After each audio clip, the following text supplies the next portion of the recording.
ಆಡಿಟೋರಿಯಂಗೆ ನರೇಂದ್ರ ಮೋದಿ ಅವರು ಬಂದು ಆಸೀನರಾದಂತಹ ಸಂದರ್ಭ. ಈಗ ನೀವು ದೃಶ್ಯ ನೋಡ್ತಾ ಇದ್ರೆ ಇದು ಆಡಿಟೋರಿಯಂನ ಒಳಗಿನ ದೃಶ್ಯ. ಎಷ್ಟು ಭವ್ಯವಾಗಿದೆ ಆಡಿಟೋರಿಯಂ ಅನ್ನೋದನ್ನ ನೋಡ್ತಾ ಇದ್ದೀರಾ. ಆಮೇಲೆ ತುಂಬ ಶಾರ್ಪ್ ವರ್ಡ್ಸು, ರೈಸು, ಆಮೇಲೆ do not stop till the goal is reached, ಇದೆಲ್ಲವೂ ಕೂಡ ವಿವೇಕಾನಂದರು ಪದೇ ಪದೇ ಯುವ ಸಮುದಾಯಕ್ಕೆ ಹೇಳ್ತಾ ಇದ್ದಂತಹ ಮಾತು. ತುಂಬ ಪವರ್ಫುಲ್ ಆದಂತಹ ಶಬ್ದಗಳು.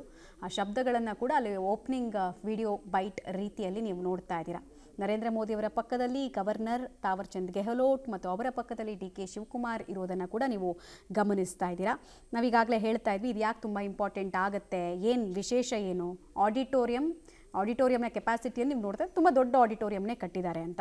ಬಟ್ ಅದನ್ನು ಬಿಟ್ಟು ಕೇವಲ ಒಂದು ಪೀಳಿಗೆ ಸಬಲೀಕರಣ ಮಾತ್ರ ಅಲ್ಲ, ಅದು ಯುವ ಸಬಲೀಕರಣ ಆಗಬೇಕು ಅನ್ನೋದು ಇವತ್ತಿನ ಇಡೀ ಕಾರ್ಯಕ್ರಮದ ಉದ್ದೇಶ. ಮತ್ತು ಜೆನ್ಜಿ ವೋಟರ್ಸ್, ಮುಂದಿನ ಎಲೆಕ್ಷನನ್ನು ಡಿಸೈಡ್ ಮಾಡೋದೇ ಜೆನ್ಜಿ ವೋಟರ್ಸ್. ಜೆನ್ಜಿಗಳಿಗೆ ಯೂತ್ ಐಕಾನ್ ಆಗಿ ವಿವೇಕಾನಂದರೇ ಇರಬೇಕು ಅನ್ನೋದು ನರೇಂದ್ರ ಮೋದಿಯವರ ಬಯಕೆ.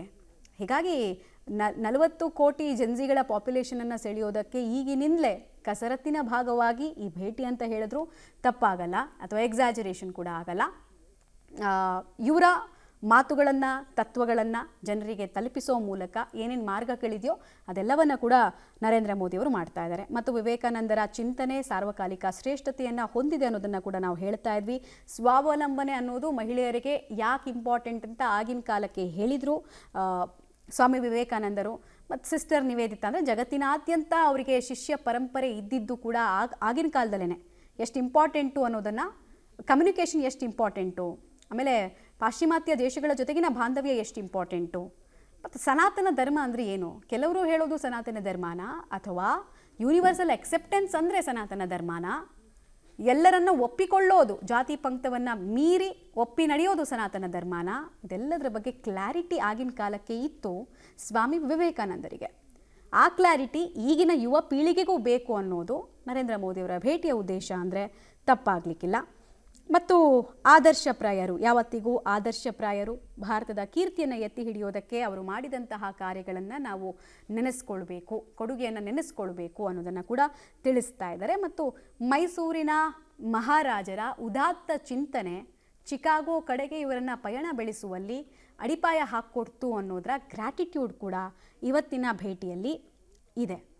ಮತ್ತು ಈ ಆರ್ಯರು ಅನ್ನೋ ಪದವನ್ನು ನೀವು ಕೇಳಿರ್ತೀರ ಜೀವನದಲ್ಲಿ ಯಾವತ್ತಾದರೂ.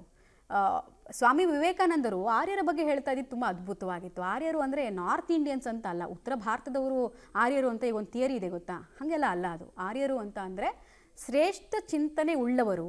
ಆರ್ಯರು ಅಂದರೆ ಪ್ರಥಮರು, ಮೊದಲಿಗರು. ಆ ಮೊದಲಿಗರು ಭಾರತದವರು ಅನ್ನೋದನ್ನು ಬಣ್ಣಿಸ್ತಾ ಇದ್ರು ಸ್ವಾಮಿ ವಿವೇಕಾನಂದರು. ಈ ಥರ ತುಂಬ ವಿಚಾರಗಳು ನಾವು ತಿಳ್ಕೊಳ್ಳೋದಿದೆ. ಈ ಮೂಢನಂಬಿಕೆಗಳ ವಿರುದ್ಧ ಆಗಿನ ಕಾಲದಲ್ಲೇ ಸಮರ ಸಾರ್ತಾ ಇದ್ದಿದ್ದು, ಪ್ರತಿಯೊಂದಕ್ಕೂ ಸೈಂಟಿಫಿಕ್ಕಾಗಿ ಉತ್ತರವನ್ನು ನಮ್ಮ ಧರ್ಮದಲ್ಲೇ ಕೊಡೋದಕ್ಕೆ ಸಾಧ್ಯ ಅನ್ನೋದನ್ನು ಹೇಳ್ತಾ ಇದ್ರು. ಯಾರೋ ಒಂದು 4-5 ಲೈನ್ಗಳನ್ನು ಎಲ್ಲೋ ಕೇಳಿಸ್ಕೊಂಡು ಇದಂತೆ ಮನುವಾದ ಅಂತೆಲ್ಲ ಹೇಳ್ತಾರಲ್ಲ. ಮನುವಾದ ಅಂದರೆ ಏನು, ಮನು ಅಂದರೆ ಯಾರು, ಅದನ್ನೆಲ್ಲ ತುಂಬ ಅದ್ಭುತವಾಗಿ ಅನೇಕ ವಿಚಾರಗಳನ್ನು ಬಣ್ಣಿಸೋದ್ರ ಮೂಲಕ ವಿವೇಕಾನಂದರು ಹೇಳಿದ್ದಾರೆ. ಅದೆಲ್ಲ ತಿಳ್ಕೊಂಡವ್ರು ಯಾವತ್ತೂ ನ್ಯಾರೋ ಮೈಂಡೆಡ್ ಆಗಿ ಯೋಚನೆ ಮಾಡೋದಕ್ಕೆ ಸಾಧ್ಯ ಇಲ್ಲ ಸನಾತನ ಧರ್ಮದ ಬಗ್ಗೆ ಅಂತ ಕೂಡ ತಿಳಿಸ್ಕೊಟ್ಟವರು. ಸಾರ್ವಕಾಲಿಕವಾಗಿ ದೇಶಭಕ್ತಿ ಅಂದರೆ ಏನು ಅನ್ನೋದನ್ನು ತಿಳಿಸಿಕೊಟ್ಟಂತಹ ಮಹಾನ್ ಚೇತನ ಸ್ವಾಮಿ ವಿವೇಕಾನಂದ ಅವರು. ಅವರ ಕುರಿತಂತೆ ಇರುವಂತಹ ಅಷ್ಟೂ ಅನುಭವ, ಪುಸ್ತಕ ಎಲ್ಲವೂ ಕೂಡ ಈ ಗ್ರಂಥಾಲಯದಲ್ಲಿ ಇದೆ ಅನ್ನೋದು ಗೊತ್ತಾಗ್ತಾ ಇದೆ. ಅವರು ಮತ್ತು ಅವರ ಗುರುಗಳು ರಾಮಕೃಷ್ಣ ಪರಮಹಂಸರು, ಬೆಳಕಿನ ಪೂಂಜ. ಸೊ ಅವರ ಕುರಿತಂತೆ ಕೂಡ ಅಲ್ಲಿ ಪುಸ್ತಕಗಳು ಲಭ್ಯ ಇದೆ ಅನ್ನೋದು ಗೊತ್ತಾಗ್ತಾ ಇದೆ. ಸಾಮಾಜಿಕ ಸಮಾನತೆ, ಸೇವೆಯೇ ಪೂಜೆ, ಪಾಶ್ಚಿಮಾತ್ಯ ತಂತ್ರಜ್ಞಾನ ಮತ್ತು ಭಾರತೀಯ ಆಧ್ಯಾತ್ಮ ಎರಡೂ ಸೇರಿಕೊಂಡ್ರೆ ಜಗತ್ತು ವಸುದೈವ ಕುಟುಂಬಕಂ ಅನ್ನೋ ಕಾನ್ಸೆಪ್ಟ್ ಇದೆಯಲ್ಲ, ಅದನ್ನು ಕರೆಕ್ಟಾಗಿ ಇಂಪ್ಲಿಮೆಂಟ್ ಮಾಡುತ್ತೆ ಅಂತ ನಂಬಿಕೆಯನ್ನು ಕೂಡ ಇದೇ ವಿವೇಕಾನಂದ ಅವರು ಶತಮಾನಗಳ ಹಿಂದೆ ಹೇಳಿಕೊಟ್ಟು ನಿರ್ಗಮಿಸಿದ್ದಾರೆ.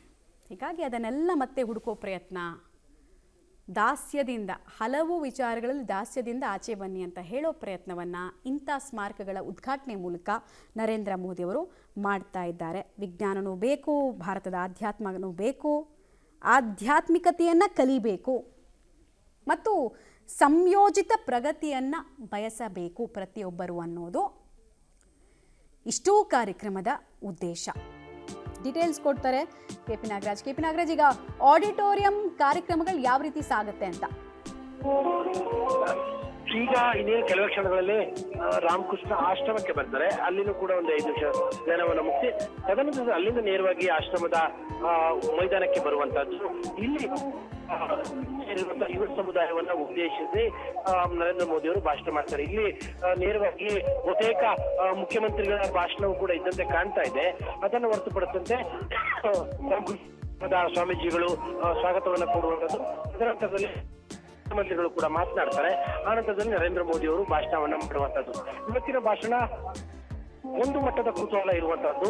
ಇವತ್ತು ಇಲ್ಲಿ ಸೇರಿರುವಂತವರು ಬಹುತೇಕ ಅಂದ್ರೆ ಒಂದು 85ರಿಂದ 90 ಭಾಗದಷ್ಟು ಯುವ ಸಮುದಾಯವೇ ಸೇರಿರುವಂತದ್ದು.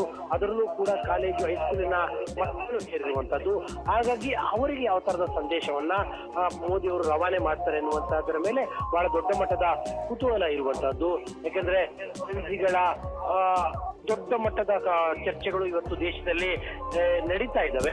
ಇದೇ ಸಂದರ್ಭದಲ್ಲಿ ಸ್ಮಾರಕವೂ ಕೂಡ ಉದ್ಘಾಟನೆ ಆಗಿರುವಂತದ್ದು ಹಿನ್ನೆಲೆಯಲ್ಲಿ ಅದರಲ್ಲೂ ಕೂಡ ಇವತ್ತಿನ ಸಮಾರಂಭದಲ್ಲಿ ಯುವ ಸಮುದಾಯವೇ ಬಹಳ ದೊಡ್ಡ ಸಂಖ್ಯೆಯಲ್ಲಿ ಇರುವ ಹಿನ್ನೆಲೆಯಲ್ಲಿ ನರೇಂದ್ರ ಮೋದಿ ಅವರ ಭಾಷಣದ ಮೇಲೆ ಓಕೆ ರೈಟ್ ಧನ್ಯವಾದ ತಮ್ಮ ಮಾಹಿತಿಗಾಗಿ. ರಾಮಕೃಷ್ಣ ಪರಮಹಂಸರಿಗೂ ಕೂಡ ನಮಸ್ಕರಿಸ್ತಾ ಇರುವಂತಹ ದೃಶ್ಯ ಇದು. ಸ್ವಾಮಿ ವಿವೇಕಾನಂದರ ಮಹಾಗುರುಗಳು ನರೇಂದ್ರ ದತ್ತರಾದಂತಹ ವಿವೇಕಾನಂದರಿಗೆ ಸ್ವಾಮಿ ವಿವೇಕಾನಂದ ಅಂತ ದೀಕ್ಷೆ ಕೊಟ್ಟವರು. ಶ್ರೇಷ್ಠ ಭಾರತ ಕಂಡಂತಹ ಸರ್ವಕಾಲಿಕ ಶ್ರೇಷ್ಠ ಗುರು ಪರಂಪರೆಯನ್ನು ಹುಟ್ಟುಹಾಕಿದವರು ಅದು ರಾಮಕೃಷ್ಣ ಪರಮಹಂಸರು. ಅವರ ಜ್ಞಾನಕ್ಕೆ ಮನಸೋತು ದೀಕ್ಷೆ ತೆಗೆದುಕೊಳ್ಬೇಕು ಅಂತ ವಿವೇಕಾನಂದರಿಗೆ ಅನಿಸಿತ್ತು. ಬೇರೆ ಲೌಕಿಕ ವಸ್ತುಗಳ ಬಗ್ಗೆ ವೈರಾಗ್ಯ ಇತ್ತು, ಬಟ್ ದೀಕ್ಷೆ ಯಾಕೆ ತಗೊಳ್ಬೇಕು ಅನ್ನೋ ಒಂದು ಜಿಜ್ಞಾಸೆ ಇತ್ತು. ದೇವರಿದ್ದಾನ ಅನ್ನೋ ಪ್ರಶ್ನೆಯನ್ನು ಇವರಿಗೆ ಕೇಳಿದಾಗ ಇವರು ಜ್ಞಾನೋದಯ ಮಾಡಿಸಿದ ರೀತಿ ಎಲ್ಲವೂ ಕೂಡ ಅವರು ಬರೆದಿರುವಂತಹ ಪುಸ್ತಕದಲ್ಲಿದೆ. ಅಂತಹ ಮಹಾನ್ ಚೇತನಿಗೂ ಕೂಡ ನಮಸ್ಕರಿಸ್ತಾ ಇರುವಂತಹ ಸಂದರ್ಭ ನೀವು ಗಮನಿಸ್ತಾ ಇದ್ದೀರಾ. ಕೇವಲ ನೋಡಿ, ನರೇಂದ್ರ ಮೋದಿ ಅಂತ ಲೀಡರ್ಸಿಗೆ ಮಾತ್ರ ಅಲ್ಲ, ನೇತಾಜಿ ಸುಭಾಷ್ ಚಂದ್ರ ಬೋಸು, ಮಹಾತ್ಮ ಗಾಂಧೀಜಿ ಇವರೆಲ್ಲರೂ ಕೂಡ ವಿವೇಕಾನಂದರನ್ನು ಇವತ್ತಿಗೂ ನೆನಪಿಸ್ಕೊಳ್ತಾರೆ. ಏನಕ್ಕೆ ಅಂತ ಕೇಳಿದರೆ, ಅವ್ರ ಕೃತಿಗಳನ್ನು ಆಳವಾಗಿ ಯಾರು ಅಧ್ಯಯನ ಮಾಡ್ತಾರೋ ದೇಶ ಪ್ರೇಮ ಅನ್ನೋದು 1000 ಪಟ್ಟು ಜಾಸ್ತಿ ಆಗುತ್ತೆ. ಉತ್ತರ, ದಕ್ಷಿಣ, ಪಶ್ಚಿಮ, ಈ ಕಡೆಗೆ ಈಸ್ಟು, ಪೂರ್ವ, ಈ ಭೇದಗಳೇ ಮರ್ತು ಹೋಗ್ತೀರ ನೀವು ಭಾರತದ ಬಗ್ಗೆ ಸರಿಯಾಗಿ ತಿಳ್ಕೊಂಡ್ರೆ ಅಂತೆಲ್ಲ ತುಂಬ ಗಹನವಾಗಿ ಹೇಳಿದ್ದಾರೆ. ನೇತಾಜಿ ಸುಭಾಷ್ ಚಂದ್ರ ಬೋಸ್ ಅವರು ಕೂಡ ಅಷ್ಟೇ.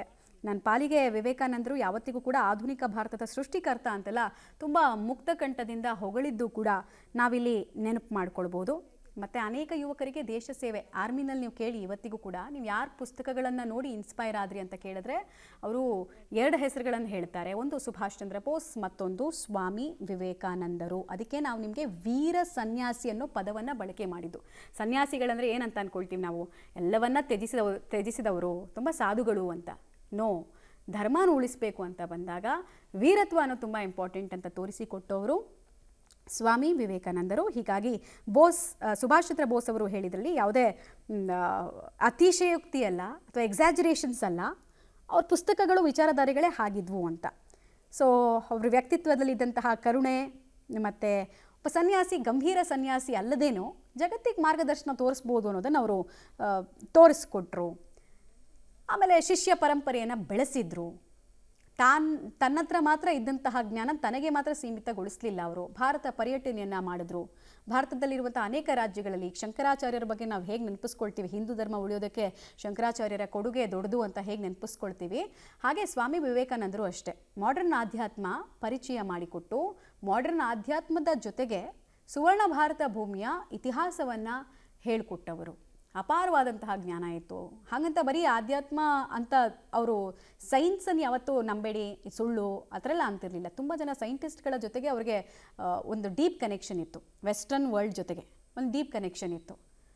ಆಮೇಲೆ ಆಗಿನ ಕಾಲದಲ್ಲೇ ಈ ಬಡತನ, ಹಸಿವು, ಸಾಂಕ್ರಾಮಿಕ ರೋಗ ಇದೆಲ್ಲದರಿಂದ ಭಾರತ ಮುಕ್ತವಾದರೆ ಮಾತ್ರ ಬಲಿಷ್ಠ ಭಾರತ, ಐರನ್ ರೀತಿಯಲ್ಲಿ ಯುವ ಮನಸ್ಸುಗಳನ್ನು ತಯಾರು ಮಾಡ್ಬೋದು ಅಂತ ಆಗಲೇ ಅವರು ಯೋಚನೆಯನ್ನು ಮಾಡ್ತಾಯಿದ್ರು. ಆಗಾಗ ಅದರ ಕುರಿತಂತೆ ಸಂಬಂಧಪಟ್ಟವರ ಗಮನಕ್ಕೂ ಕೂಡ ತರ್ತಾಯಿದ್ರು. ಯಾರ್ಯಾರು ಲೀಡರ್ಸು ಅಥವಾ ಆ್ಯಕ್ಟಿವಿಸ್ಟ್ಗಳಂತ ಹೋರಾಟ ಮಾಡ್ತಾಯಿದ್ರು ಅಥವಾ ಭಾರತದ ಸರ್ವಶ್ರೇಷ್ಠ ಚಿಂತನೆಗಳಿತ್ತು, ಅವರೆಲ್ಲರ ಜೊತೆಗೂ ಕೂಡ ಯಾವತ್ತಿಗೂ ಇನ್ಸ್ಪೈರಿಂಗ್ ಆದಂತಹ ವ್ಯಕ್ತಿತ್ವ ಸ್ವಾಮಿ ವಿವೇಕಾನಂದರದ್ದು.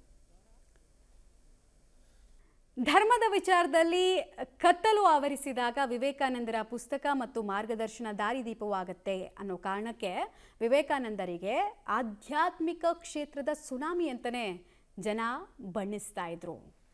ಅದಕ್ಕೆ ನಾವು ಹೇಳಿದ್ದು ಆಧ್ಯಾತ್ಮಿಕ ಗಜಕೇಸರಿ ಅಂತ. ಇನ್ನೊಂದು ಕಡೆಗೆ ಅವರ ಗುರುಗಳು ರಾಮಕೃಷ್ಣ ಪರಮಹಂಸರಿಗೆ ನಮಿಸ್ತಾ ಇರುವಂತಹ ಫೋಟೋ ನೀವು ನೋಡ್ತಾ ಇದ್ದೀರಾ. ನಾವು ವಿವೇಕಾನಂದರು ಜಗತ್ತಿಗೆ ವಿವೇಕ ಕೊಡೋದಕ್ಕೆ ಬಂದವರು ಅಂತೇವೆ, ಇನ್ನು ರಾಮಕೃಷ್ಣ ಪರಮಹಂಸರಿಗೆ ನಾವು ಇನ್ನೇನು ಕರೀಬೇಕು? ಅವರು ದೇವರನ್ನು ನೋಡಬೇಕಾ ಅಂತ ದೇವರು ಮತ್ತು ದೇವರ ಬಗೆಗಿನ ಪ್ರಶ್ನೆಗಳನ್ನು ವಿವೇಕಾನಂದರು ರಾಮಕೃಷ್ಣ ಪರಮಹಂಸರಿಗೆ ಕೇಳಿದಾಗ ಅವರು ಜ್ಞಾನೋದಯ ಮಾಡಿಸಿದ ರೀತಿ ಭವ್ಯ ಅನಂತವಾಗಿದೆ. ಇವತ್ತಿಗೂ ಕೂಡ ಆಶ್ಚರ್ಯಕರ. ಮತ್ತು ರಾಮಕೃಷ್ಣ ಪರಮಹಂಸರ ಬಗ್ಗೆ ನಾವು ತುಂಬ ಪುಸ್ತಕಗಳಲ್ಲಿ ಕೇಳಿದ್ದೀವಿ, ಓದಿದ್ದೀವಿ ಕೂಡ. ಯಾರಿಗಾದರೂ ಯಾವುದಾದ್ರೂ ಮಾರಣಾಂತಿಕ ಕಾಯಿಲೆಗಳಿದ್ದರೆ ಅವರನ್ನು ಕ್ಷಣ ಮಾತ್ರದಲ್ಲಿ ಚಕಿತ ರೀತಿಯಲ್ಲಿ ಗುಣಪಡಿಸ್ತಾ ಇದ್ರು ಅಂತೆಲ್ಲ ಕೇಳಿದ್ದೀವಿ. ಹೇಗೆ ಅಂದರೆ ಕಾಳಿ ಮಾತೆಯ ಅನುಗ್ರಹ ಇದೆ ಅಂತ ಅವ್ರು ಹೇಳ್ತಾ ಇದ್ರು. ಶಿವನ ಬಗ್ಗೆ ಅಪಾರವಾದಂತಹ ದೈವಭಕ್ತಿ ರಾಮಕೃಷ್ಣ ಪರಮಹಂಸರಿಗೆ ಇತ್ತು. ಎಲ್ಲ ಇದ್ದು ಏನೂ ಇಲ್ಲದಂತೆ ಬದುಕಿ ಶಿಷ್ಯ ಪರಂಪರೆಗೆ ದೀಕ್ಷೆಯನ್ನು ಕೊಟ್ಟು ಲೋಕ ಕಲ್ಯಾಣದ ಕಾರ್ಯವನ್ನು ಮುಗಿಸಿ ಪ್ರಾಣ ತ್ಯಜಿಸಿದ್ರು. ಅರಿವೇ ಗುರುವು ಅನ್ನೋದನ್ನು ತೋರಿಸಿಕೊಟ್ಟಿದ್ದಾರೆ. ಮತ್ತು ಇನ್ನೊಂದು ಅದ್ಭುತವಾದಂತಹ ಶಬ್ದ ಇದೆ, ಅಕಸ್ಮಾತ್ ಶಿವ ಮುನಿದ್ರು ಒಳ್ಳೆ ಗುರು ಇದ್ದರೆ, ಗುರುವಿನ ಕರುಣೆ ಇದ್ದರೆ ಶಿವನ ಕೋಪ ಕೂಡ ಏನು ಮಾಡೋದಕ್ಕಾಗಲ್ಲ ಅಂತ. ಇದನ್ನೆಲ್ಲ ತುಂಬ ಕಷ್ಟದಲ್ಲಿದ್ದವರಿಗೆ ಒಬ್ಬ ಒಳ್ಳೆ ಗುರು ಮಾರ್ಗದರ್ಶಕ ಬೇಕು ಅಂತ ಬಯಸೋರಿಗೆ ಹೇಳ್ತಾ ಇದ್ದಾರೆ. ನಾವು ಗುರುವನ್ನು ಆಯ್ಕೆ ಮಾಡ್ಕೊಳ್ಬೇಕಾದ್ರೆ ಎಂಥವ್ರನ್ನ ಆಯ್ಕೆ ಮಾಡ್ಕೊಳ್ಬೇಕು, ಯಾವ ಕಾರಣಕ್ಕೆ ಆಯ್ಕೆ ಮಾಡ್ಕೊಳ್ಬೇಕು ಅಂತ ರಾಮಕೃಷ್ಣ ಪರಮಹಂಸರು ವಿವೇಕಾನಂದರಿಗೆ ಹೇಳಿದಾರಂತೆ. ಅವರಿಬ್ಬರದು ಅತ್ಯಂತ ಸ್ವಾರಸ್ಯಕರ ಸಂಭಾಷಣೆಗಳನ್ನು ಕೂಡ ನಾವು ನೆನಪು ಮಾಡಿಕೊಳ್ಳಬಹುದು. ಮತ್ತು ನಾವು ಹೇಳ್ತಾ ಇದ್ದೀವಿ ವಿದೇಶಿಗರನ್ನು ಮೊಟ್ಟ ಮೊದಲು, ಈಗ ನಾವೆಲ್ಲ ನೋಡ್ತಾ ಇದ್ದೀವಿ ಇಸ್ಕಾನ್ಗೆ ತುಂಬ ಜನ ಬರೋದು, ವಿದೇಶಿಗರು ಕೂಡ ಪ್ರಚಾರಕರ ಕೆಲಸ ಮಾಡೋದು ಎಲ್ಲ ಈಗ ಈ ಒಂದು ಲಾಸ್ಟ್ ಒಂದು 20-25 ಇಯರ್ಸಲ್ಲಿ ನೋಡ್ತಾ ಇದ್ದೀವಿ. ಬಟ್ 1893 ನಂತರ ಆ ಕೆಲಸವನ್ನು ಯಾವುದೇ ಇಂಟರ್ನೆಟ್ನ ಸಹಾಯ ಇಲ್ಲದೆ, ಯಾವುದೇ ಪತ್ರ ವ್ಯವಹಾರದ ಸಹಾಯ ಇಲ್ಲದೆ ತಮ್ಮ ಭಾಷಣದ ಬೆರಗಿನಿಂದ ಸೆಳೆದಿದ್ದಾರೆ.